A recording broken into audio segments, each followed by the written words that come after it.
সবাই কেমন আছিস? আশা করছি সবাই ভালো আছিস। তোদের সবাইকে তোদের প্রিয় চ্যানেল বিজ্ঞান শিক্ষাতে স্বাগতম।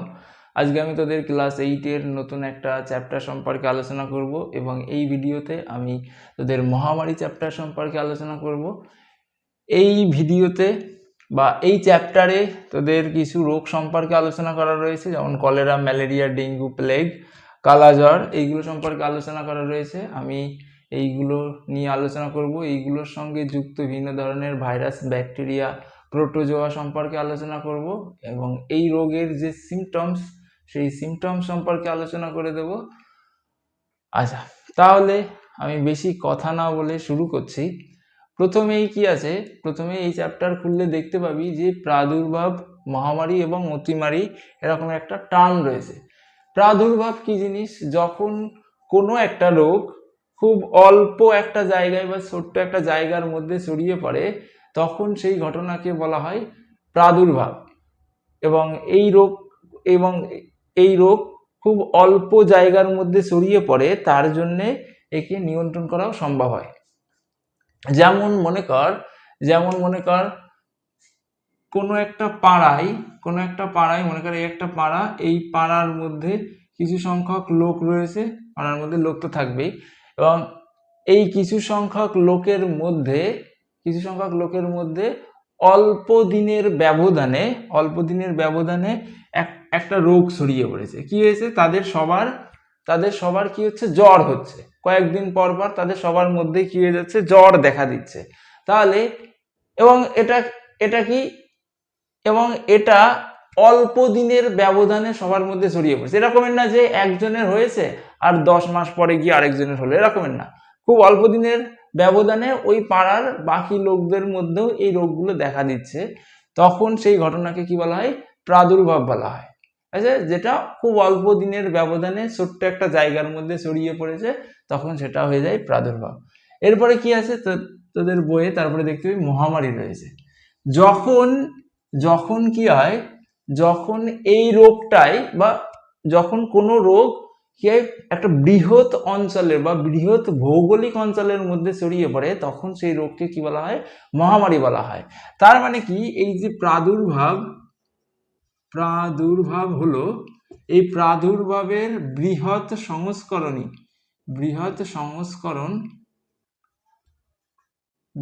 সংস্করণই কি দাঁড়ালো? মহামারী দাঁড়ালো। প্রাদুর্ভাবের বৃহৎ সংস্করণই মহামারী। কি জন্য? কারণ প্রাদুর্ভাব খুব অল্প একটা ছোট্ট একটা জায়গার মধ্যে হয়েছিল, এবং মহামারী কি হয়েছিল? মহামারী অনেক বৃহৎ বা বড় একটা অঞ্চলের মধ্যে ছড়িয়ে পড়ে এবং প্রচুর সংখ্যক লোক আক্রান্ত হয় এবং অনেক লোক মারাও যায়। এবং এই মহামারীকে নিয়ন্ত্রণ করা প্রাদুর্ভাবের থেকে কঠিন। ঠিক আছে, মহামারীকে নিয়ন্ত্রণ করা সহজ নয়। কেন? কারণ একটা বড় অঞ্চলের মধ্যে ছড়িয়ে পড়েছে, তার জন্যে, এবং অনেক লোক একই সঙ্গে আক্রান্ত হচ্ছে, তার জন্য নিয়ন্ত্রণ করা সম্ভব নয়। তাহলে প্রাদুর্ভাবে আর কি, তাহলে আমরা কি জানতে পারলাম? প্রাদুর্ভাব ছোট্ট একটা জায়গার মধ্যে ছড়িয়ে পড়ে খুব অল্প সময়ের ব্যবধানে। আর মহামারী কি? মহামারীও খুব অল্প সময়ের ব্যবধানেই ছড়িয়ে পড়ে, কিন্তু বৃহৎ ভৌগোলিক অঞ্চলের মধ্যে ছড়িয়ে পড়ে। যেমন তোরা কোভিড-19 কথা শুনেছিস তোরা সবাই, যেরকম চীনের উহানে সর্বপ্রথম কি হয়েছিল? ছড়িয়ে পড়েছিল কোভিড-19।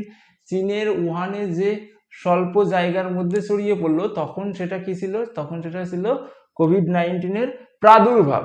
যখন ওই উহান থেকে গোটা চীনে ছড়িয়ে পড়লো, তখন সেটা কি হয়ে গেল? তখন সেটা মহামারীর আকারে রূপ নিল। এবং চীনের আশেপাশের অঞ্চলেও যখন ছড়িয়ে পড়লো বা আশেপাশের দেশে ছড়িয়ে পড়লো, তখনও সেটা কিন্তু মহামারীর পর্যায়ে ছিল। কিন্তু যখন সেই রোগটা বা যখন ওই কোভিড-19 সারা বিশ্বব্যাপী ছড়িয়ে পড়লো, তখন আর সেটা কি হলো না? তখন আর সেটা মহামারী থাকলো না। যখন সারা বিশ্বব্যাপী ছড়িয়ে পড়লো, তখন তার নতুন নাম দেওয়া হলো অতিমারী। ঠিক আছে, তাহলে অতিমারী হলো মহামারীর বৃহৎ সংস্করণ, তাই না? তাহলে কি অতিমারী কি? যখন কি হয়, কোনো একটা রোগ পুরো বিশ্বব্যাপী ছড়িয়ে পড়ে, তখন সেটা কি হয়ে যায়? অতিমারী হয়ে যায়। তাহলে তাহলে কোভিড-19 একাধারে কি প্রাদুর্ভাব, তারপরে কি মহামারী এবং অতিমারীও। কেন? প্রথমে 1-এ যখন ছড়িয়ে পড়লো তখন কি হলো, তখন সেটা প্রাদুর্ভাব ছিল, তারপর 1 থেকে যখন গোটা চীনে ছড়িয়ে পড়েছিল তখন সেটা কি হয়ে গেল, মহামারী হয়ে গেল, এবং চীন থেকে যখন পুরো পৃথিবীতে ছড়িয়ে পড়েছিল তখন সেটা কি হয়ে গেল, অতিমারী হয়ে গেল। এইবার তোদের বইয়ে কি আছে, মহামারীকে ভাগ করা আছে, মহামারীকে 3 ভাগে ভাগ করা রয়েছে।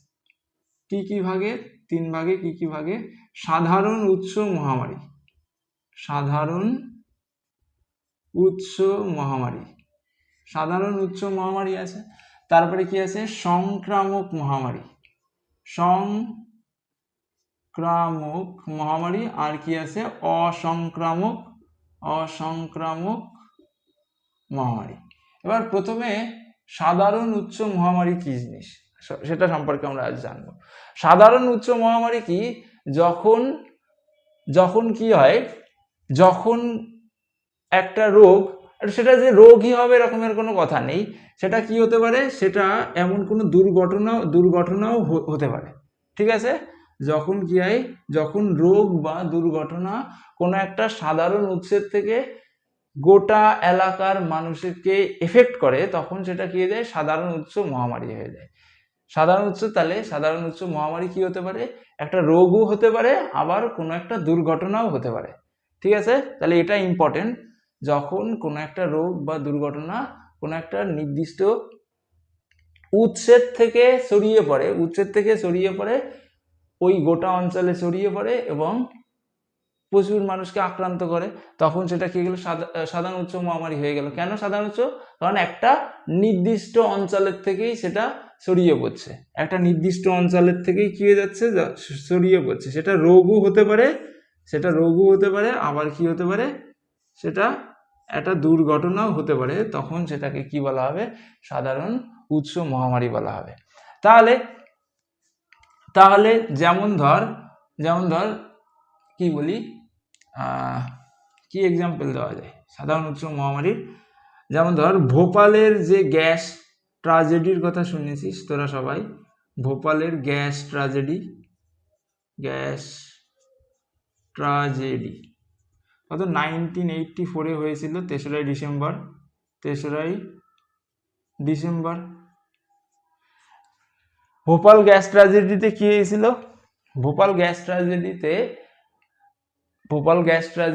ট্র্যাজেডিতে এক ধরনের ক্ষতিকর গ্যাস লিক করেছিল, ক্ষতিকর গ্যাস ছড়িয়ে পড়েছিল একটা পেস্টিসাইড কোম্পানির যে গ্যাসের যে লিঙ্ক থাকে, কি বলে, যাই হোক, গ্যাসের যে ট্যাঙ্ক থাকে, ঠিক আছে, সেই ট্যাঙ্ক লিক হয়েছিল এবং সেই ট্যাঙ্ক লিক হয়ে গিয়ে তার থেকে প্রচুর পরিমাণে বিষাক্ত গ্যাস ছড়িয়ে পড়েছিল ভোপালের আকাশে, এবং তার ফলে কি হয়েছিল, ওই অঞ্চলের প্রচুর মানুষ মারা গেছিল, প্রায় 3,500 লোক মারা গেছিল, আর আরো অনেক মানুষ কি গেছিল, শারীরিকভাবে ক্ষতিগ্রস্ত হয়েছিল। যেহেতু ক্ষতিগ্রস্ত হয়েছিল এবং মারা গেছিল, তার জন্য এটাকে কি বলা হয়, তার জন্য এটাও কিন্তু সাধারণ উৎস মহামারীর একটা অংশ। এটা একটা দুর্ঘটনা ছিল, এটা কিন্তু রোগ ছিল না, তা সত্ত্বেও এটা মহামারী। আবার যদি কি হতো, যখন কি কোনো একটা রোগ কোনো একটা সাধারণ উৎস থেকে ছড়িয়ে পড়ে গোটা অঞ্চলে মানুষকে আক্রান্ত করে, তখন সেটা সাধারণ উৎস মহামারী। তাহলে এটা কি হতে পারে, তাহলে সাধারণ উৎস মহামারী ক্লিয়ার সবার।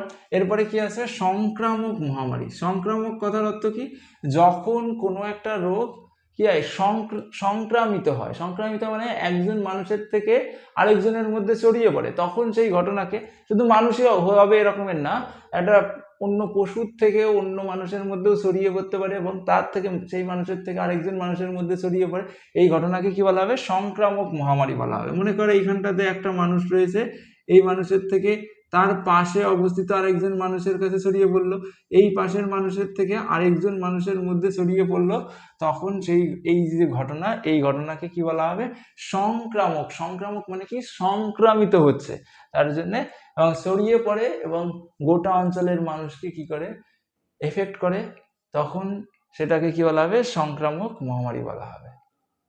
ঠিক আছে, এরকম কলেরা কলেরার ক্ষেত্রে কলেরা কিন্তু সংক্রামক মহামারী ছিল। কলেরা কি হয়েছিল, কলেরা যখন হতো যেই গ্রামে হতো সেই গ্রাম অনেক ক্ষেত্রে কি হয়ে যায়, সেই গ্রাম ধরেই উজাড় হয়ে যেত। তোরা যারা সাহিত্য পড়িস তোরা যারা সাহিত্য পড়িস বা রেডিও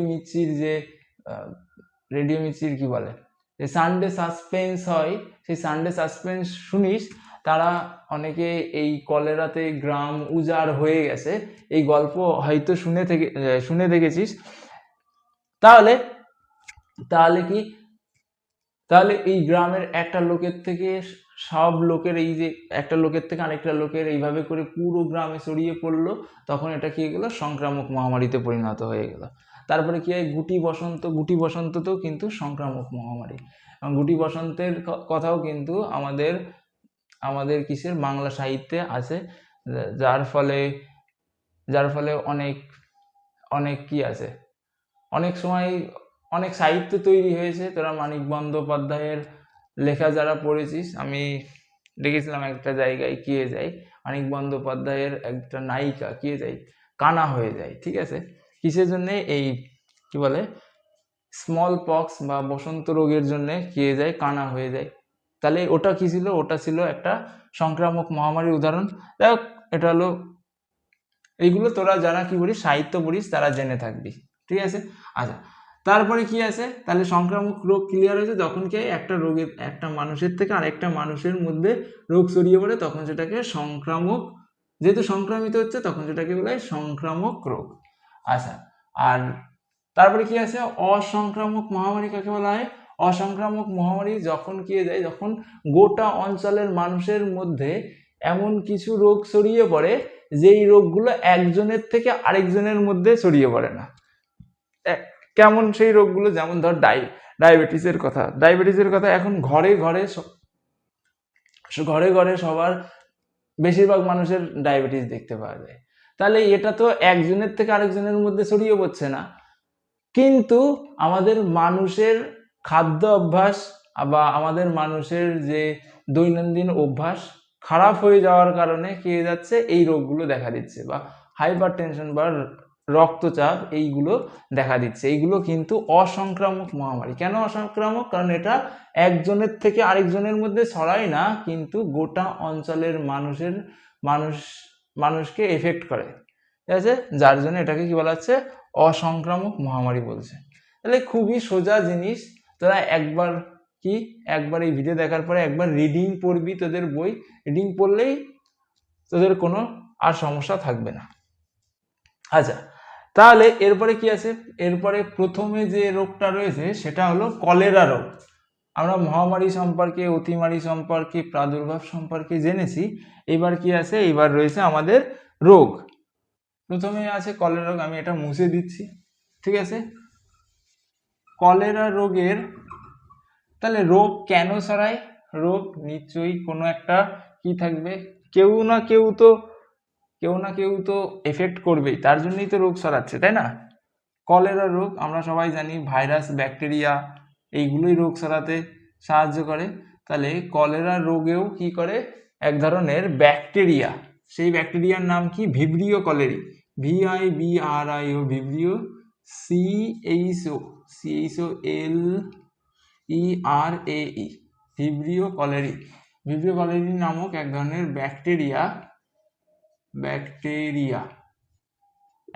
ব্যাকটেরিয়া কি করে, কলেরা রোগ ছড়ায়। ঠিক আছে, এবার তোদের পরীক্ষার জন্য ইম্পর্টেন্ট কোনটা, পরীক্ষার জন্য ধর বলে দিল যে কোন ব্যাকটেরিয়া কলেরা রোগ ছড়ায়, তাহলে সেই কলেরা রোগের ব্যাকটেরিয়ার নাম লিখতে হবে, ভিব্রিও কলেরি লিখতে হবে। এবং যখন এই সায়েন্টিফিক নেম লিখবি, তখন কি করবি, তখন দুটো সায়েন্টিফিক নেমের দুটো অংশ থাকে। প্রথমে আগে এইখানে দেখতে হবে দুটো অংশ, প্রথমে ভিব্রিও তারপরে কলেরি। তাহলে কি করতে হবে, এই দুটো অংশের নিচেই আলাদা আলাদা করে দাগ দিতে হবে, এবং প্রথমে যে অংশটা থাকবে সেই অংশটাকে কি দিয়ে প্রকাশ করতে হবে, বড় হাতের অক্ষর দিয়ে, এবং সেকেন্ড যে অক্ষরটা থাকবে সেটা কিন্তু ছোট হাতের অক্ষর দিয়ে। তাহলে এইগুলো কিন্তু মনে রাখতে, নাহলে কিন্তু নাম্বার কেটে নিতে পারে স্যাররা। আচ্ছা, আর কি প্রশ্ন আসতে পারে? আর আসতে পারে যে নিচের কোনটি ব্যাকটেরিয়া গঠিত রোগ? তাহলে ব্যাকটেরিয়া গঠিত রোগের সঙ্গে দেখা গেল দিয়ে দিল ডেঙ্গু, অথবা তারপরে দিয়ে দিল কালাজ্বর, অথবা দিয়ে দিল ম্যালেরিয়া, অথবা তারপরে দিল কলেরা। তাহলে এই যে ডেঙ্গু, কালাজ্বর, ম্যালেরিয়া, এইগুলো বাদ দিয়ে ডেঙ্গু, কালাজ্বর, ম্যালেরিয়া এগুলো বাদ দিয়ে বাকি যে অপশনটা রয়েছে কলেরিয়া, কারণ আমরা জানি কলেরিয়া হলো ব্যাকটেরিয়া গঠিত রোগ, তাহলে কলেরিয়াতে টিক দিতে হবে।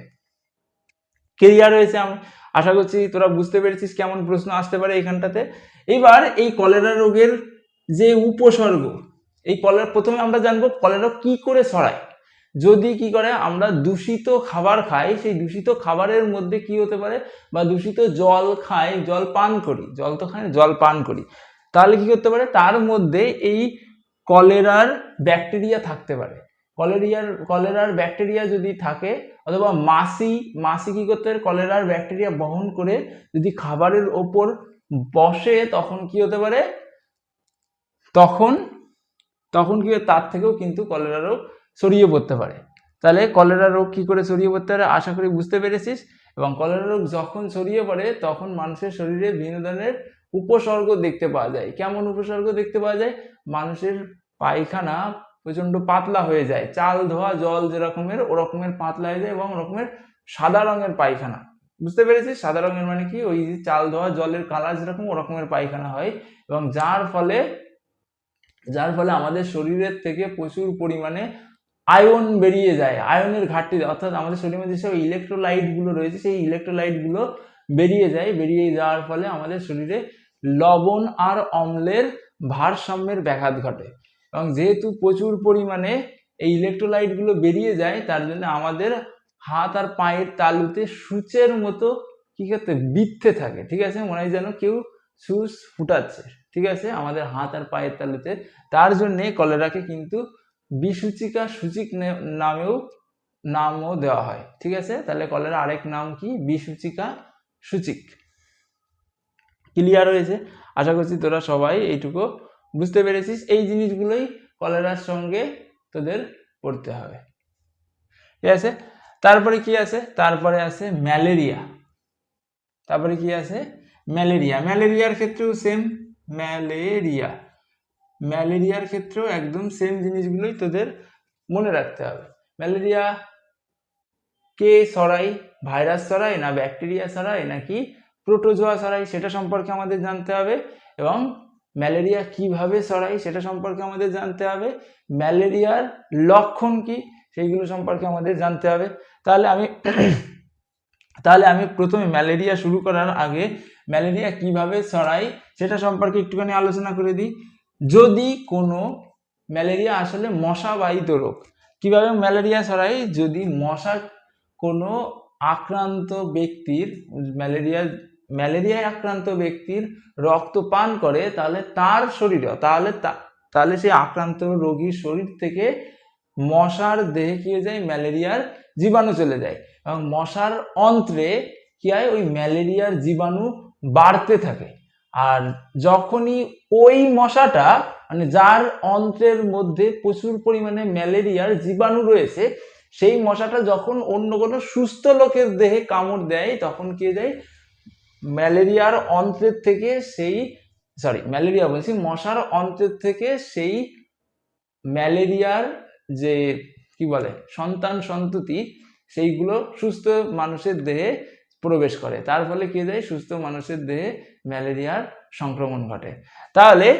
তাহলে প্রথমে কি, ম্যালেরিয়ার যে জীবাণুটা রয়েছে, ম্যালেরিয়ার যে জীবাণু, এটা কি দিয়ে গঠিত? এটা হলো এক ধরনের প্রোটোজোয়া।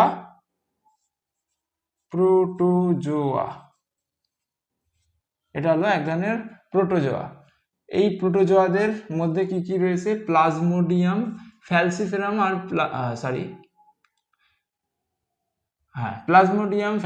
আর প্লাজমোডিয়াম ভাইভ্যাক্স। ঠিক আছে, বা প্লাজমোডিয়াম সংক্ষেপে PLASMODIUM, প্লাজমোডিয়াম VIVAX।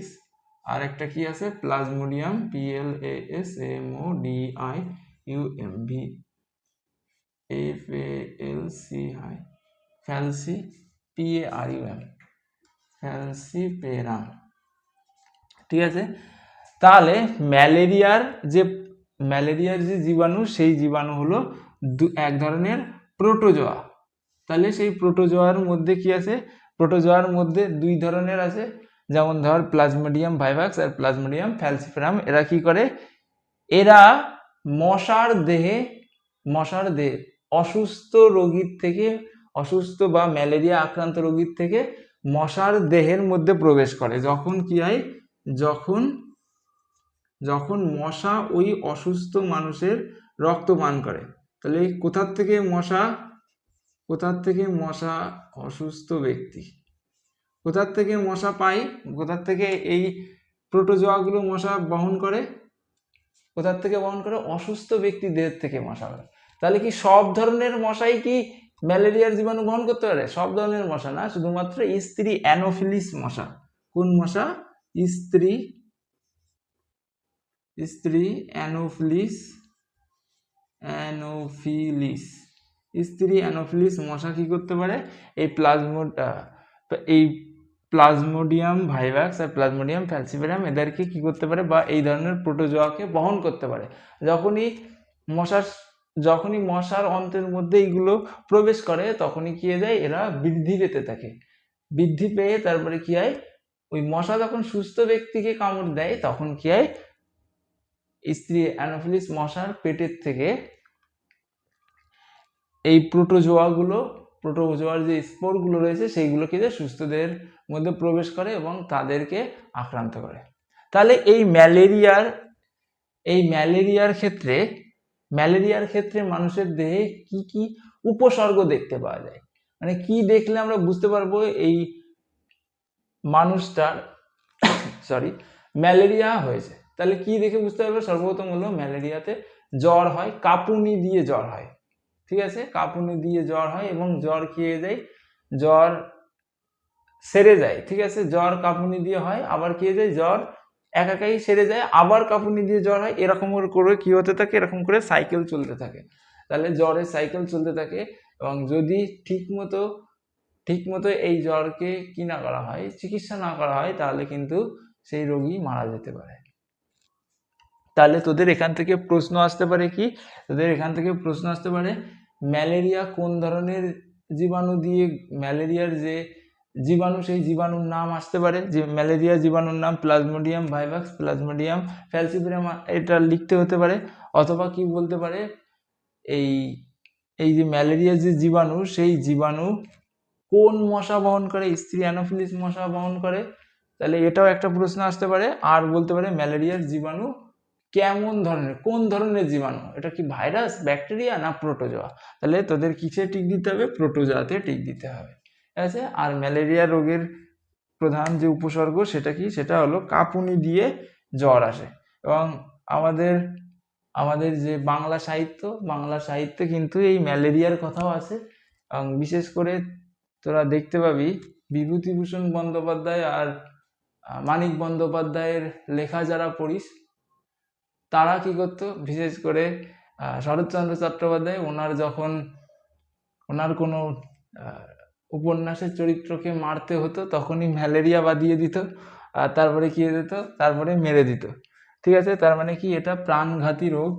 ম্যালেরিয়া হলে কিন্তু কি হতে পারে? সঠিক চিকিৎসা না করলে মারা যেতে পারে।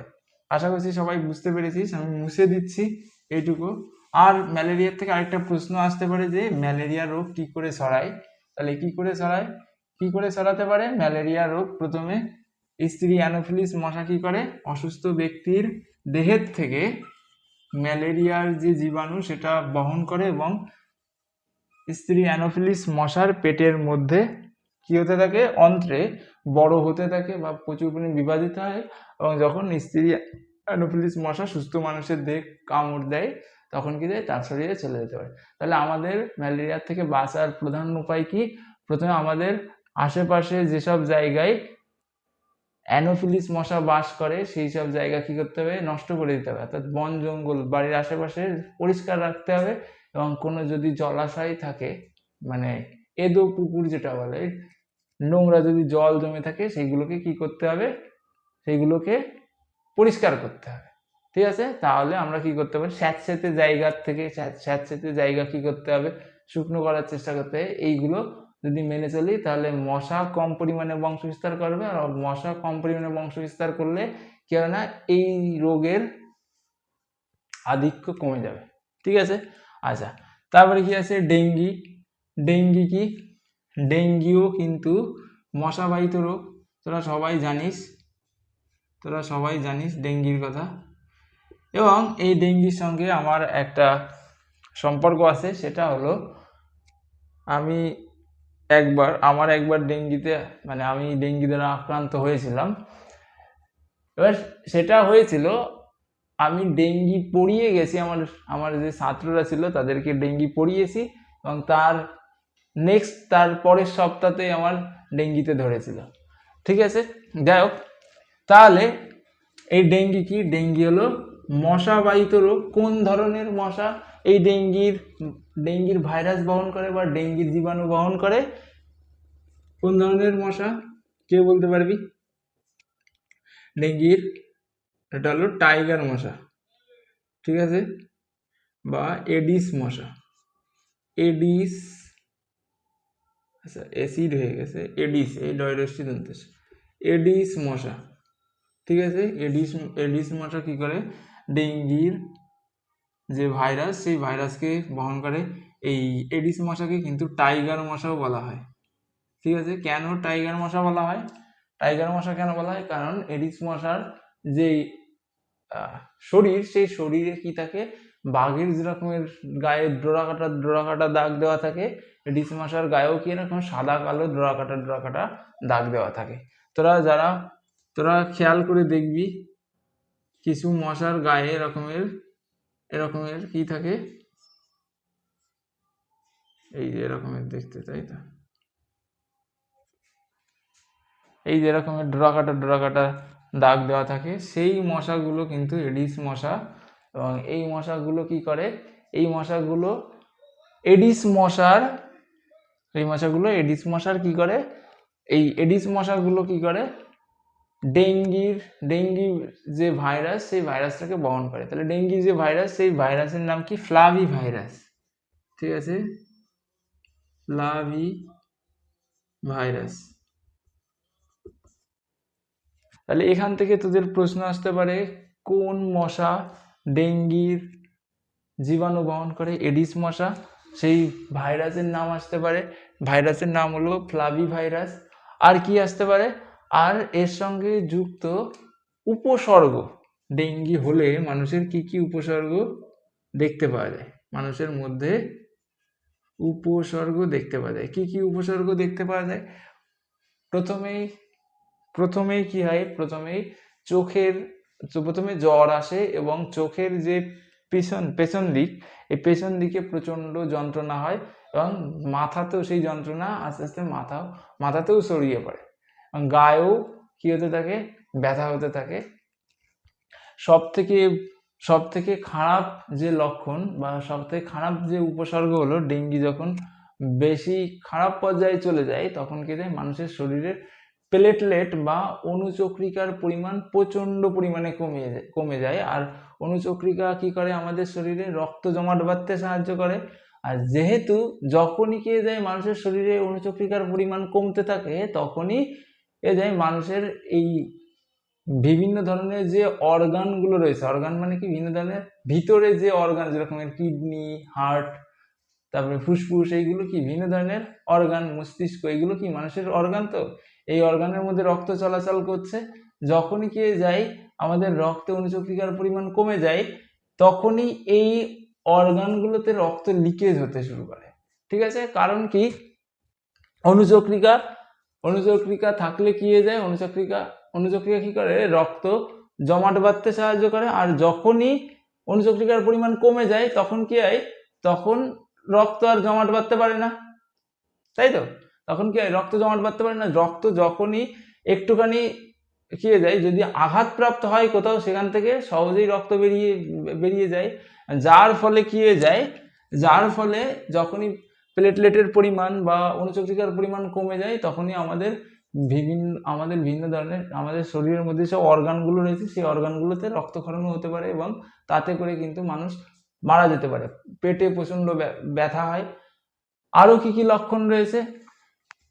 আরও যাদের ডেঙ্গি হয় তাদেরকে হসপিটালে ভর্তি যদি হয়, যেহেতু আমার সঙ্গে হয়েছে তার জন্য আমি জানি, ওখানকার যারা নার্স থাকে নেক্সট দিন মানে হসপিটালে ভর্তি হলে ব্রাশ করতে মানা করে, দাঁত ব্রাশ করতে মানা করে। কেন? কারণ ব্রাশ যদি করা হয় তখন কি হয়, তখন একটুখানি যদি ব্রাশের খোসা লেগে মাড়ির থেকে রক্ত বের হয়ে যায় তাহলে কি হতে পারে, তাহলে যেহেতু অণুচক্রিকার পরিমাণ কমে যায় সেখান থেকে প্রচুর পরিমাণে রক্তক্ষরণ হতে পারে এবং রক্তক্ষরণে কী যেতে পারে, মারাও যেতে পারে। ঠিক আছে, যার কারণে ব্রাশ করতে মানা করে যখন ডেঙ্গি হয় ততদিন পর্যন্ত। তাহলে আমরা কি ডেঙ্গির উপসর্গ সম্পর্কে জেনেছি, জ্বর হয়, মাথা যন্ত্রণা হয়, চোখের পেছন দিকে ব্যথা হয়, তারপরে অণুচক্রিকার পরিমাণ কমে যায়। এইগুলো হলো ডেঙ্গির উপসর্গ। ক্লিয়ার হয়েছে? আর যদি ডেঙ্গি রোগের চিকিৎসা না করা হয় ঠিকঠাক তাহলে কি হতে পারে, মানুষ মারাও যেতে পারে। তাহলে আমাদের কি করতে হবে, ডেঙ্গি প্রতিরোধ করার জন্যে, ডেঙ্গি যেহেতু মশাবাহিত রোগ, তাহলে আমাদের বাড়ির চারপাশে যেসব জায়গায় ডেঙ্গির মশা বা এডিস মশা বংশ বিস্তার করে সেসব জায়গা নষ্ট করে দিতে হবে। যেসব জায়গায় জল থাকে বেঁধে সেসব জায়গায় শুকনো করে দিতে হবে। আর কি সব থেকে বড় হলো আমাদের মশারি টাঙিয়ে শুতে হবে। এবং ডেঙ্গি হলে কি করে, ডেঙ্গি হলে ডাক্তাররা স্যালাইন দেয় সাধারণত, এবং ডেঙ্গি যখন মানুষ যখন ডেঙ্গির থেকে সেরে উঠতে থাকে তখন কি করে, প্রচুর পরিমাণে জল খাওয়ার পরামর্শ দেয় ডাক্তাররা, বিশেষ করে ডাবের জল খেতে বলে। তাহলে এইগুলো ছিল ডেঙ্গির সঙ্গে যুক্ত কিছু কথা। আচ্ছা, তারপরে কি আছে, তারপরে আছে প্লেগ রোগ। প্লেগ রোগ কি হয়? প্লেগ রোগে একটা সময় প্রচুর সংখ্যক মানুষ মারা গেছে। এবং প্লেগ রোগের যে জীবাণু, সেই জীবাণুর নাম কিন্তু আসতে পারে পরীক্ষায়, ইয়ারসিনিয়া পেস্টিস। প্লেগ রোগের জীবাণুর নাম কি? ইয়ারসিনিয়া পেস্টিস। এখানে দেখ লেখা রয়েছে প্লেগ রোগের জীবাণু, প্লেগ, ইয়ারসিনিয়া পেস্টিস, এটা হলো প্লেগ রোগের জীবাণু। এটা ব্যাকটেরিয়া গঠিত রোগ। সব থেকে বড় কথা হলো এই প্লেগ রোগের জীবাণুকে বহন করে হলো ইঁদুর। যখন ইঁদুর মারা যায় সেই ইঁদুরের উপর গিয়ে র্যাটফিলি বলে এক ধরনের মাছি কি করে, মাছি জানিস, যে কোনো জায়গা পচা জিনিসের উপর গিয়ে বসে। যখনই ইঁদুর মারা যায় তখনই তার উপরে সেই র্যাটফিলি নামক যে মাছি, সেই মাছিটা বসে এবং মাছির সঙ্গে ওই ব্যাকটেরিয়া, ইয়ারসিনিয়া পেস্টিস যে ব্যাকটেরিয়া রয়েছে সেই ব্যাকটেরিয়াটা বাহিত হয়। তারপরে মাছি যখন মানুষের খাবারের উপর গিয়ে বসে তখনই কি হয়, বা খাবারের উপরে গিয়ে বসে অথবা মানুষকে যদি কামড় দেয় তখনই কি হয়ে যায়, তখনই তার থেকে মানুষের শরীরের মধ্যে প্লেগ রোগ ছড়িয়ে পড়ে। আর প্লেগ রোগ ছড়িয়ে পড়লে কি হয়ে যায়, মানুষের প্লেগ রোগের মৃত্যু হার অনেক বেশি। যদি প্লেগ রোগ হয় তাহলে কিন্তু সে কি হতে পারে, মারা যেতে পারে। তার জন্য প্লেগ রোগের চিকিৎসা করা দরকার। যাই হোক, তাহলে প্লেগ রোগ যদি ছড়িয়ে পড়ে তাহলে আমাদের যেসব উপসর্গ দেখা দেয় সেই উপসর্গ সম্পর্কে একটুখানি জানতে হবে। কি কি উপসর্গ দেখতে পাওয়া যায় প্লেগ রোগ হলে? প্লেগ রোগ হলে কি হতে পারে, আমাদের কাশি হতে পারে, জ্বর হতে পারে, এবং কি এই রোগটা আমাদের ফুসফুস অবধি ছড়িয়ে পড়তে পারে। তাহলে এবং প্লেগ রোগ যেহেতু কি সংক্রামিত রোগ, অর্থাৎ একটা মানুষের থেকে আরেকটা মানুষের শরীরে ছড়িয়ে পড়তে পারে, তার জন্য আমাদের কি করতে হবে, তার জন্য আমাদের যখনই কি হয় কারোর মানে যাদের প্লেগ হয়েছে বা যে জায়গায় প্লেগ হয়েছে সেই জায়গার থেকে কি করতে হবে, ডিস্টেন্স মেনটেন করে থাকতে হবে। দেখ এই চ্যাপ্টারে বেশিরভাগ জিনিসটাই কি মুখস্থ করা জিনিস, যার কারণে বোঝার তেমন কিছু নেই, তাও আমি যথাসম্ভব চেষ্টা করছি বুঝিয়ে দেওয়ার। তাহলে তোদের এখান থেকে কি আসতে পারে, প্লেগ রোগের সঙ্গে যুক্ত জীবাণুর নাম কি আসতে পারে, ইয়ারসিনিয়া পেস্টিস, এই জীবাণুর নাম লিখতে হবে। এবং কিভাবে ছড়াতে পারে, যখন কি হয়ে যায়, যখন প্লেগ রোগ কিভাবে ছড়ায়, ইঁদুর এই ইয়ারসিনিয়া পেস্টিসকে কি করে বহন করে, এবং ইঁদুর যখন মারা যায় তার থেকে র্যাটফিলি নামক এক ধরনের মাছি সেই জীবাণুটাকে বহন করে মানুষের শরীরে ছড়িয়ে দিতে সাহায্য করে। তাহলে তার থেকে কি হয়, তার থেকে প্লেগ রোগ ছড়িয়ে পড়ে। এবং এই প্লেগ রোগের যে টিকা কি আবিষ্কার করে, ভালডেমার হপকিন নামক একজন কি করে প্লেগ রোগের টিকা আবিষ্কার করেন। এটা ইম্পর্টেন্ট। তাহলে প্লেগ রোগের কি টিকার নাম কি, ভালডেমার, কে আবিষ্কার করেন, ভালডেমার হপকিন প্লেগ রোগের টিকা আবিষ্কার করেন। আচ্ছা, তারপরে কি আছে, স্মল পক্স এর কথা তোরা সবাই শুনেছিস। এটাকে কি বলা হয়, রেড প্লেগ বলা হয়। কেন রেড প্লেগ বলা হয় আমি বলছি। দেখ, স্মল পক্স যেটা রয়েছে সেটা হলো ভাইরাস গঠিত রোগ। এবং যখন কি হয়, যখন মানুষের শরীরে এই ভাইরাস দ্বারা আক্রান্ত হয়, কোনো মানুষ এই ভাইরাস দ্বারা আক্রান্ত হয়, তখন তাদের শরীরে প্রাথমিক অবস্থায় জ্বর হয়, তারপরে কি হয়, তারপরে জলযুক্ত ফুসকুড়ি সৃষ্টি হয়। ঠিক আছে, জলযুক্ত ফুসকুড়ি মানে কি, মানে আমাদের শরীরে বিভিন্ন জায়গায় এরকমের গুটি গুটি গুটি গুটি হয়ে যায়, এবং সেটা জলযুক্ত। কেমন, যেরকমের যদি আমাদের শরীরে কোথাও গরম জল পড়ে, দেখেছিস কেমন হয়ে যায়, এরকমের গোল গোল ফুসকুড়ি হয়ে যায়, ঠিক সেরকমেরই ফুসকুড়ি দেখতে পাওয়া যায়। এবং ওই জল যখনই গেলে দেওয়া যায়, অর্থাৎ ওই জায়গার থেকে যখনই গেলে দেওয়া হয়, তখনই কি হয়ে যায়, তখনই সেখানটাতে ঘা হতে শুরু করে। ঠিক আছে, আর ঘা হতে শুরু করে, এবং তার জন্যেই এটাকে কি বলা হয়, রেড প্লেগ বলা হয়। স্মল পক্সকে তার জন্যই রেড প্লেগ বলা হয়।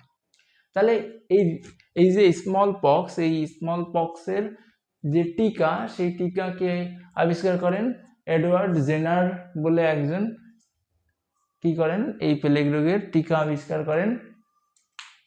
আর উনি কিভাবে প্লেগ রোগের টিকা আবিষ্কার করেন, আমাদের মানুষের প্লেগ রোগের সঙ্গে গরুর একটা রোগ আছে, সেটা হলো গো বসন্ত নামক একটা রোগ আছে, সেই রোগের জীবাণুর মিল আছে। এবং সেই রোগের জীবাণুর থেকে উনি কি করেন, এডওয়ার্ড জেনার এই স্মল পক্স বা রেড প্লেগের কি আবিষ্কার করেন, টিকা আবিষ্কার করেন। তাহলে কে টিকা আবিষ্কার করেছেন স্মল পক্সের, সেটা তোদের পরীক্ষার জন্য ইম্পর্টেন্ট।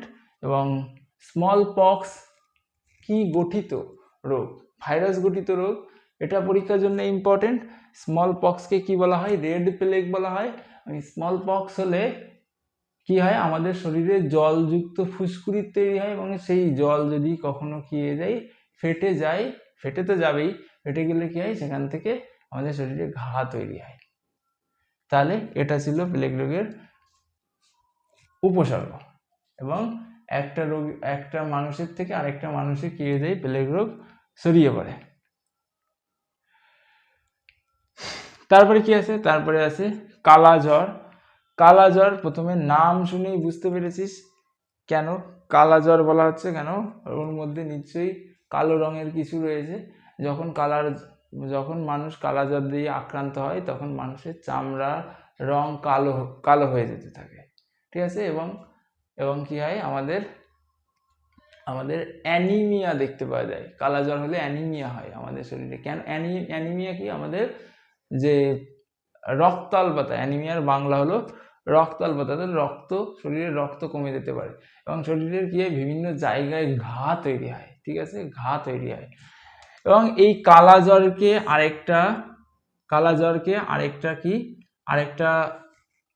আরেকটা নামেও ডাকা হয়, সেটা হলো দমদম ফিভার।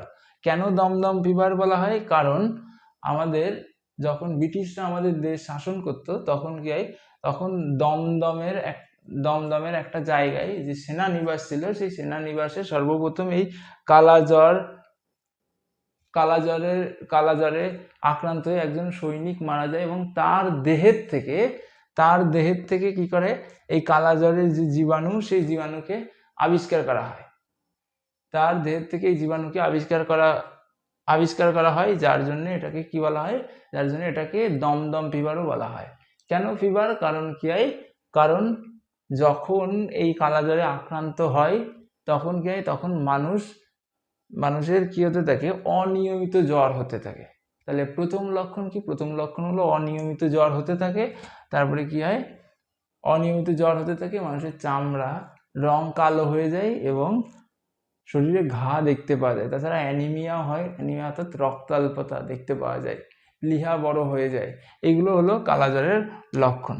তাহলে আশা করি সবাই বুঝতে পেরেছিস। এইবার কালাজ্বরের যে জীবাণু, সেই জীবাণু হলো এক ধরনের প্রোটোজোয়া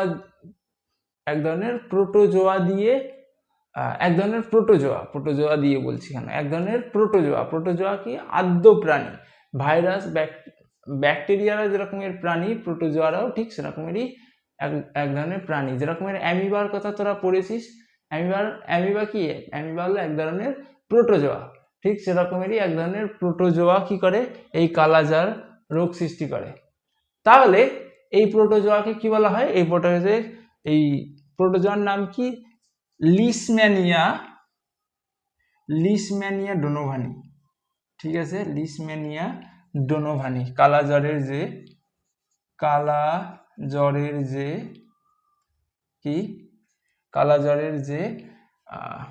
কি বলা হয়, যে জীবাণু, তার নাম হলো লিশম্যানিয়া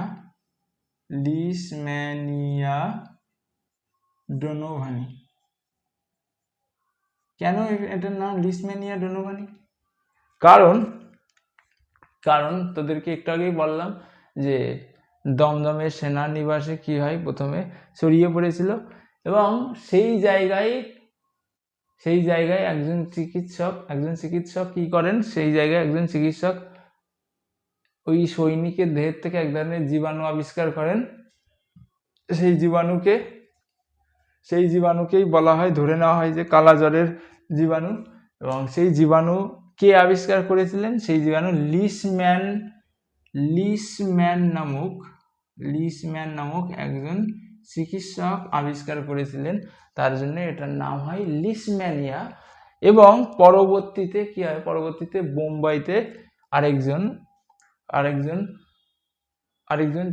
বিজ্ঞানী কি করেন, ওই যে জীবাণু, সেই জীবাণুর সত্যতাকে স্বীকার করেন।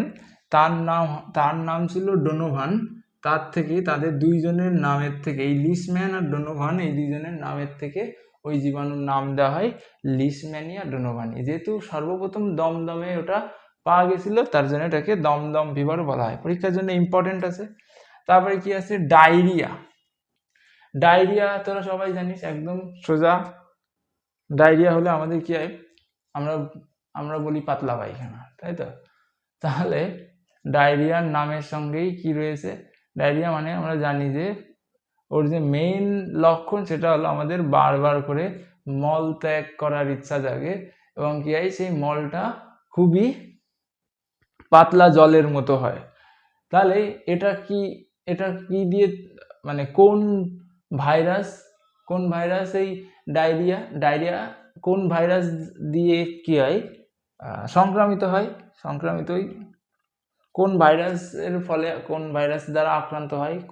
তাহলে রোটা ভাইরাস। ঠিক আছে, ডায়রিয়া কি হয়, ডায়রিয়া রোটা ভাইরাস দিয়ে, এখানে দেখ লেখাই আছে, রোটা ভাইরাস দিয়ে কি করা হয়, রোটা ভাইরাস এই ডায়রিয়া ঘটাতে সাহায্য করে। তাহলে ডায়রিয়া হলে আমাদের বারবার মল ত্যাগ করার ইচ্ছা জাগে এবং সেটা কি হয়, সেটা প্রচণ্ড পাতলা হয় মল। এবং যেহেতু পাতলা হয়, সেহেতু আমাদের শরীরের থেকে যেসব ইলেকট্রোলাইটগুলো রয়েছে, সেই ইলেকট্রোলাইটগুলো মলের সঙ্গে বাইরে বেরিয়ে যায়। তার জন্য ডাক্তাররা কি করেন, ডাক্তাররা ইলেকট্রোলাইট দেন, তাই তো? বা ওআরএস খেতে বলেন। ওআরএস এর পূর্ণরূপ পরীক্ষা আসতে পারে, ওরাল রিহাইড্রেশন সলিউশন। পরীক্ষার জন্য ইম্পর্টেন্ট, এটা মনে রাখতে হবে। তাহলে তাহলে ডায়রিয়া বুঝতে পেরেছিস। আর ডায়রিয়া কি? ডায়রিয়া এক ধরনের ভাইরাস ঘটিত রোগ। ডায়রিয়ার ভাইরাসের নাম কি? Rota virus. কি নাম? ডায়রিয়ার ভাইরাসের নাম ডায়রিয়ার ভাইরাসের নাম কি? Rota virus. Rota virus. ঠিক আছে, আশা করি সবাই বুঝতে পেরেছিস। আমি মুছে দিচ্ছি এইখানটাতে। এরপরে কি আছে? কোভিড-19। কোভিড-19-এর কথা সবার প্রথমেই আমি আলোচনা করেছি যখন এই চ্যাপ্টার পড়াচ্ছিলাম, মহামারী যখন পড়াচ্ছিলাম। তাহলে কোভিড-19 কি? এক ধরনের ভাইরাস ঘটিত রোগ, তাই তো? কি ভাইরাস দ্বারা? কি ভাইরাস? আমরা সবাই জানি করোনা ভাইরাস, কিন্তু এর করোনা ভাইরাস বাদেও এর যে নাম রয়েছে, যে পোশাকি নাম, সেটা হলো সার্স কোভি।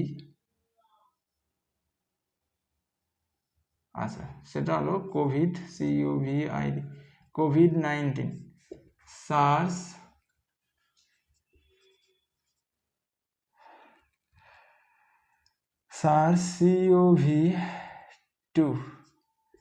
সার্স CoV-2 এই ভাইরাস দ্বারা কোভিড-19 কি হয়?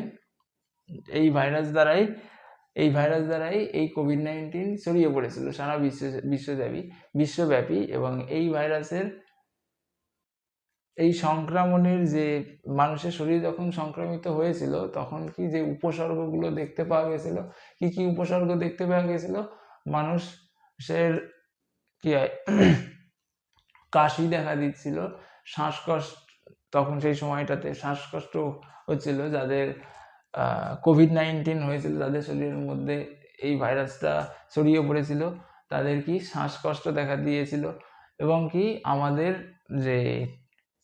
যে কি ঘ্রাণ শক্তি নেওয়ার, ঘ্রাণের ক্ষমতা কমে গেছিল, এবং সেই সময়টাতে জ্বর হচ্ছিল।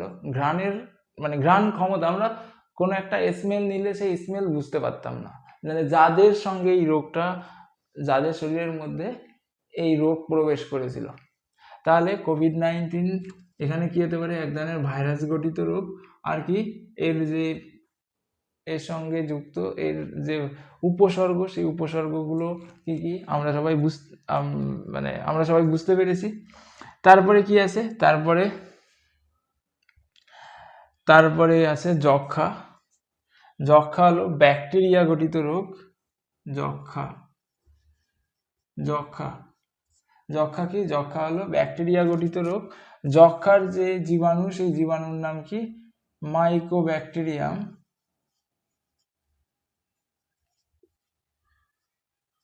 টিউবারকিউলোসিস। Mycobacterium tuberculosis. তাহলে যক্ষা হলে আমাদের শরীরে কি কি উপসর্গ দেখতে পাওয়া যায়? আমাদের শরীরের ওজন কমে যায়, এবং জ্বর হয়, ঘাম দিয়ে জ্বর সেরে যায়। তারপরে কি হয়? তারপরে আমাদের যে কাশি, যক্ষা হলে প্রচুর পরিমাণে কাশি, এবং কাশির সঙ্গে রক্ত বেরোতে থাকে। এটা হলো যক্ষা রোগের একটা সিমটমস। আর তারপরে কি হয়? এই কাশির সঙ্গে কি হতে পারে? অন্য মানুষের শরীরে যক্ষা রোগ ছড়িয়ে পড়তে পারে। এই যক্ষা রোগের যে জীবাণু, এই মাইকোব্যাকটেরিয়াম টিউবারকিউলোসিস ছড়িয়ে পড়তে পারে। এটা হলো ব্যাকটেরিয়া ঘটিত রোগ। তারপরে কি হতে পারে? যক্ষা হলে আমাদের ফুসফুস আক্রান্ত হয় সাধারণত, কিন্তু ফুসফুস ছাড়াও আমাদের আরো যেসব আমাদের যে আমাদের অন্ত্রেও কিন্তু যক্ষা রোগ ছড়িয়ে পড়তে পারে। তারপরে কি আছে? যক্ষা রোগের একটা স্পেশাল ট্রিটমেন্ট দেওয়া হয়। যক্ষা রোগ যদি কারোর হয়, সেটাকে বলা হয় ডটস, DOTS। এটা তোদের পরীক্ষার জন্য খুবই ইম্পর্টেন্ট। এরকম প্রশ্ন আসতে পারে, কোন রোগে ডটসের ট্রিটমেন্ট দেওয়া হয়? তাহলে কোন রোগে ডটসের ট্রিটমেন্ট দেওয়া হয়? যক্ষা হলে ডটস ট্রিটমেন্ট দেওয়া হয়। ডটস ট্রিটমেন্টের পূর্ণরূপ কি? অর্থাৎ কোন রোগের সঙ্গে ডটস যুক্ত? যক্ষা রোগের সঙ্গে ডটস যুক্ত। আর ডটসের পূর্ণরূপ কি? Directly observe treatment short course, DIRECTL, directly observed, OBACRVE, observe, TREATMENT, treatment short course, SHORT, short CO, এটা পরীক্ষায় লিখতে হবে। ঠিক আছে, তাহলে পরীক্ষায় এরকম প্রশ্ন আসতে পারে, ডটস এর পূর্ণ রূপ কি, তাহলে লিখতে হবে directly observe treatment short course, এটা লিখতে হবে। অথবা কোন রোগের সঙ্গে যক্ষা যুক্ত, ডটস ট্রিটমেন্ট কোন রোগে দেওয়া হয়, তাহলে কোন রোগে দেওয়া হয়, যক্ষা রোগে। এই দুটো পরীক্ষার জন্য খুবই ইম্পর্টেন্ট। এবং যক্ষার কিছু সিমটমস আগেই আলোচনা করে দিয়েছি, সেই সিমটমসগুলো একটু মনে রাখতে হবে। এরপরে কি আছে, হেপাটাইটিস রয়েছে। হেপাটাইটিস 5 ধরনের। হেপাটাইটিস এক ধরনের ভাইরাস গঠিত রোগ। হেপাটাইটিস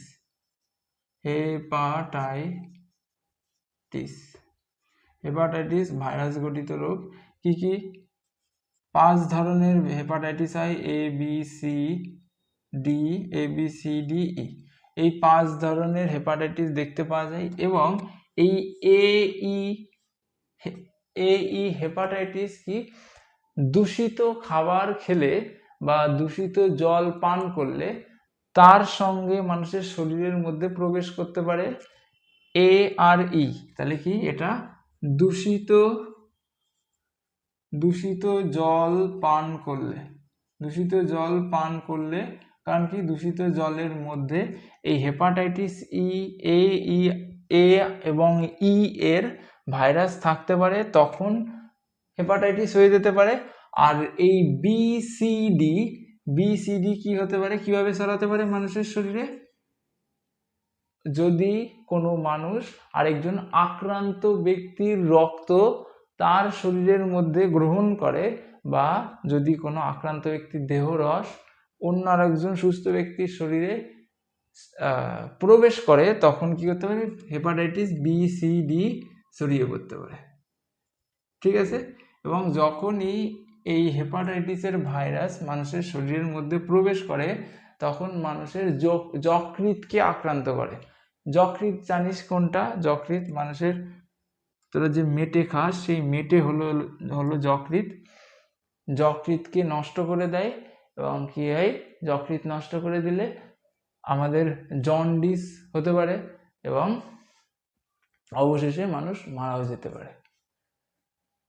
ঠিক আছে, আশা করি সবাই এটুকু বুঝতে পেরেছিস। আমি মুছে দিচ্ছি। তাহলে এখান থেকে পরীক্ষার জন্য ইম্পর্টেন্ট হলো হেপাটাইটিস কি, হেপাটাইটিস এক ধরনের ভাইরাস গঠিত রোগ। 5 ধরনের হেপাটাইটিস দেখতে পাওয়া যায়। তার মধ্যে কি, ARE যে হেপাটাইটিস, সেটা দূষিত জল পান করলে হয়। আর BCD এটা কি, কিসের জন্য হয়, যদি মানুষের দেহরস, যদি অসুস্থ মানুষের দেহরস সুস্থ মানুষের দেহে প্রবেশ করে, তখন হতে পারে। আশা করি সবাই বুঝতে পেরেছি। আমি মুছে দিচ্ছি এইটুকু। এরপরে কি আছে, এরপরে আছে ইনফ্লুয়েঞ্জা। ইনফ্লুয়েঞ্জা কি, ইনফ্লুয়েঞ্জা সাধারণত যখন যখন আমাদের যে আবহাওয়া চেঞ্জ হয়, সেই সময়টাতে দেখেছি, সেই সময়টাতে আমাদের হাঁচি, কাশি, হালকা জ্বর দেখতে পাওয়া যায়, মাথা যন্ত্রণা দেখতে পাওয়া যায়। এটা এক ধরনের ভাইরাস দ্বারা ছড়ায়। সেই ভাইরাসটা কি, সেই ভাইরাসটা হলো এই ইনফ্লুয়েঞ্জা ভাইরাস। এই ইনফ্লুয়েঞ্জা ভাইরাস দ্বারা ছড়ায় বলে এটাকে কি বলা হয়, ইনফ্লুয়েঞ্জা বলা হয়। এবং এটা খুবই সংক্রামক রোগ, যদি একজনের থেকে আরেকজনের শরীরে খুব সহজেই ছড়িয়ে পড়তে পারে। অর্থাৎ আমরা যদি হাসি দিই, সেই হাসির যে ড্রপলেটসগুলো রয়েছে, সেই ড্রপলেটসগুলো একজনের থেকে আরেকজনের, অর্থাৎ আমার সামনে যে লোক রয়েছে তার থেকে ছড়িয়ে যেতে পারে। তার জন্য কি করা হয়, তার জন্যে ডাক্তাররা পরামর্শ কি দেয়, যখন ইনফ্লুয়েঞ্জা হয় তখন মাস্ক পরতে বলে। তাহলে ইনফ্লুয়েঞ্জার উপসর্গ সবাই বুঝতে পেরেছিস, কি হয়, জ্বর হয়, মাথা যন্ত্রণা, হাঁচি, নাক দিয়ে জল পড়ে, এগুলোই ইনফ্লুয়েঞ্জার লক্ষণ। এবং ইনফ্লুয়েঞ্জা দিয়ে সব থেকে বেশি আক্রান্ত হয় কারা,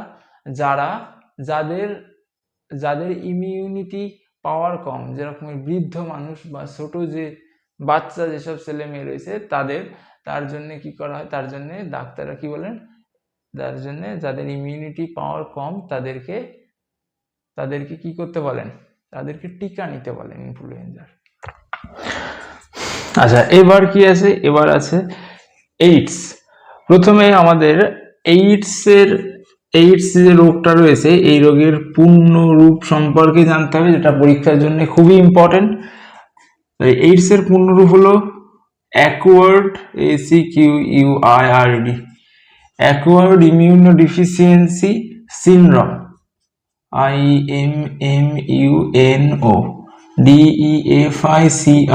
IMMUNODEFICIENCY ডেফিসিয়েন্সি SYNDROME।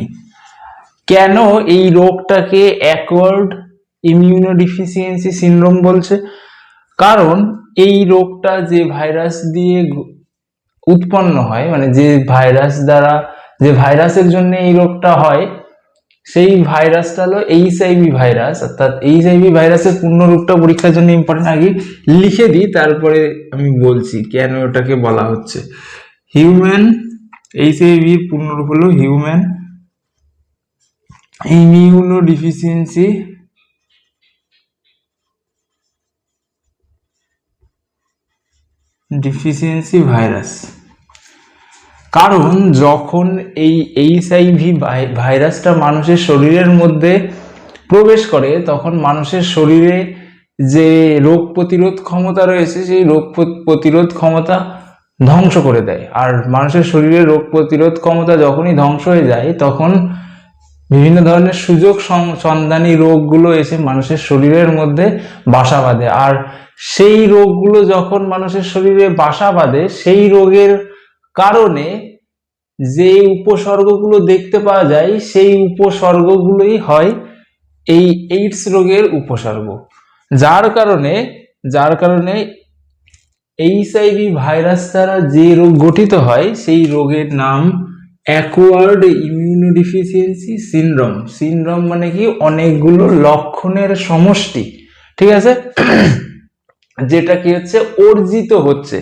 অ্যাকোয়ার্ড মানে কি অর্জিত হওয়া, আর ইমিউনোডেফিসিয়েন্সি মানে কি আমাদের শরীরের যে কি বলে, আমাদের শরীরে যে রোগ প্রতিরোধ ক্ষমতা রয়েছে সেই রোগ প্রতিরোধ ক্ষমতা নষ্ট হয়ে যাওয়ার কারণে আমাদের শরীরে যেসব কি দেখা যাচ্ছে, সিনড্রোম দেখা যাচ্ছে। সিনড্রোম কি, অনেকগুলো আলাদা আলাদা রোগের উপসর্গকে একত্রে কি বলা হয়, সিনড্রোম বলা হয়। বুঝতে পেরেছিস আমার কথা আশা করি। তাহলে যেরকমের যদি কারোর শরীরে HIV প্রবেশ করে তাহলে তার শরীরের সম্পূর্ণ রোগ প্রতিরোধ ক্ষমতা ধ্বংস হয়ে যাবে। রোগ প্রতিরোধ ক্ষমতা ধ্বংস হয়ে যাওয়ার সাথে সাথেই বিভিন্ন ধরনের রোগ, যেরকমের ইনফ্লুয়েঞ্জা এসে তাকে অ্যাটাক করতে পারে, নিউমোনিয়া এসে অ্যাটাক করতে পারে, যক্ষা এসে অ্যাটাক করতে, যে কোনো ধরনের সুযোগ সন্ধানী রোগ অথবা সামান্য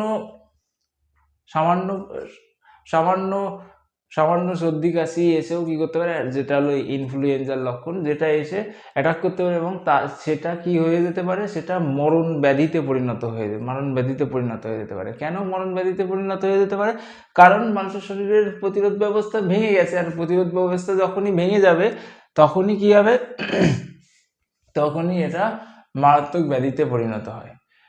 তার জন্যে এই রোগটা মানুষের জন্য খুবই ভয়াবহ, আর এই রোগের চিকিৎসা নেই একদম সম্পূর্ণভাবে। যদি কারোর শরীরে এই রোগ প্রবেশ করে তাহলে তার সম্পূর্ণ চিকিৎসা নেই, আর যেহেতু সম্পূর্ণ চিকিৎসা নেই তাহলে তার কি করতে হবে, প্রতিরোধ ব্যবস্থাই আমাদের একান্ত কর্তব্য, ঠিক আছে। তাহলে এবং মানুষের মাঝে কি করতে হবে, সচেতনতা তৈরি করতে হবে যাতে করে সে কি হতে পারে, সে প্রতিরোধ করতে পারে এই রোগটাকে। তাহলে এই রোগের উপসর্গ সম্পর্কে আমরা একটুখানি জেনে নেব, কি কি উপসর্গ। যদিও আগেই বলেছি এটা আসলে এই রোগের কোনো পার্টিকুলার উপসর্গ হয় না। যখনই কি হয়ে যায়, মানুষের শরীর রোগ প্রতিরোধ ব্যবস্থা ভেঙে যায়, তখনই যেই রোগ এসে অ্যাটাক করে সেই রোগের সিমটমস দেখা দেয়, যার জন্যই তো এর নাম সিনড্রোম। তাহলে উপসর্গের মধ্যে কি হয়? জ্বর হয়, তারপরে পাতলা পায়খানা হয়, তারপরে ওজন কমে যায়, আরও বিভিন্ন ধরনের নিউমোনিয়া হতে পারে। এবার এর থেকে কি হতে পারে? এর থেকে যক্ষা হতে পারে। যক্ষার জন্য যেসব সিমটমস দেখা যায় সেই সিমটমসগুলো এর সঙ্গে এই রোগের ক্ষেত্রে দেখতে পাওয়া যেতে পারে। ঠিক আছে, তাহলে আশা করি এটুকু বুঝতে পেরেছিস। এবং এই রোগ কিভাবে ছড়ায়? এই রোগ মানুষের রক্তের বা মানুষের শরীরের যদি আক্রান্ত ব্যক্তির রক্ত সুস্থ মানুষ গ্রহণ করে তাহলে হতে পারে, অথবা যদি আক্রান্ত ব্যক্তির দেহ তরলের মধ্যে কি আছে? আক্রান্ত ব্যক্তির যে কি বলে, আক্রান্ত ব্যক্তির যে সিমেন বা বীর্য, সেই বীর্য যদি আরেকজনের সুস্থ ব্যক্তির শরীরে প্রবেশ করে তাহলে কিন্তু হতে পারে। তারপরে আরও কি, স্তন পান করার সময় কি হতে পারে? মায়ের কাছ থেকে শিশুর কাছে যেতে পারে এই রোগগুলো। তাহলে যার জন্যে এই রোগটা কি করতে হবে? মানুষের মাঝে সচেতনতা তৈরি করতে হবে, যাতে করে এই রোগ থেকে মানুষ এই রোগকে কি করতে পারে? প্রতিরোধ করতে পারে। ঠিক আছে, আশা করি সবাই বুঝতে পেরেছিস এই জায়গা। এবং অনেক ক্ষেত্রে যারা দেখবি যে একই সিরিঞ্জ ব্যবহার করে, মাদকাসক্ত তারা কি করে? একজনের সিরিঞ্জই অনেকজনের শরীরে ব্যবহার করে, দেখেছিস হয়তো। তাহলে সেই ক্ষেত্রে যদি সিরিঞ্জের ওই একজনের মধ্যে এই রোগটা থেকে থাকে, তখন কি হতে পারে? ওই সিরিঞ্জের মাধ্যমে বাকি জনের শরীরে কি হয়ে যেতে পারে? এই রোগ ছড়িয়ে পড়তে পারে। তাহলে আমাদের সবসময় কি থাকতে হবে? সচেতন থাকতে হবে, যেহেতু এই রোগের এখনো সম্পূর্ণ সুস্থ হওয়ার সম্পূর্ণ কোনো চিকিৎসা ব্যবস্থা নেই। যদিও এখন রেট্রোভাইরাল নামক কিছু ওষুধ আছে যেইগুলো দিয়ে এই রোগকে সাপ্রেস বা এই ভাইরাসকে সাপ্রেস করে রাখা হয়, যাতে করে আক্রান্ত ব্যক্তিও অনেক বছর ধরে বেঁচে থাকতে পারে, কিন্তু তাদের লাইফ স্প্যান কমে যায়। যাই হোক, তাহলে কি এই রোগকে কি করতে হবে? এই রোগ থেকে বাঁচার একমাত্র উপায় হলো প্রতিরোধ করা। এরপরে কি আছে? এরপরে রয়েছে অসংক্রামক রোগ। তাহলে অসংক্রামক রোগ কোনগুলো? যেই রোগগুলো একজনের শরীরের থেকে আরেকজনের শরীরে সংক্রমিত হয় না। কোন রোগগুলো? যেরকম ডায়াবেটিস আছে, রক্তচাপ রয়েছে, হার্টের কোনো ডিজিজ যদি হয়, অথবা ক্যান্সার, এইগুলো কি একজন মানুষের কাছ থেকে আরেকজন মানুষের মধ্যে সংক্রামিত হয় না, যার জন্য এই রোগকে কি বলা হয়? অসংক্রামক রোগ বলা হয়। তারপরে কি, হাই ব্লাড প্রেশার বা হাইপার টেনশন বা উচ্চ রক্তচাপ, এগুলো সব অসংক্রামক রোগের উদাহরণ। তাহলে পরীক্ষায় যদি আসে অসংক্রামক রোগের নাম লিখো, তাহলে যে কোনো একটা নাম লিখলেই হবে। ডায়াবেটিস বা উচ্চ রক্তচাপ লিখতে পারিস, ক্যান্সার লিখতে পারিস, এগুলো সবই অসংক্রামক রোগের এক ধরনের রোগ। আশা করি তোদের সবার এই ভিডিওটা ভালো লেগেছে। যদি তোদের এই ভিডিও ভালো লাগে তাহলে কমেন্ট করে জানাবি।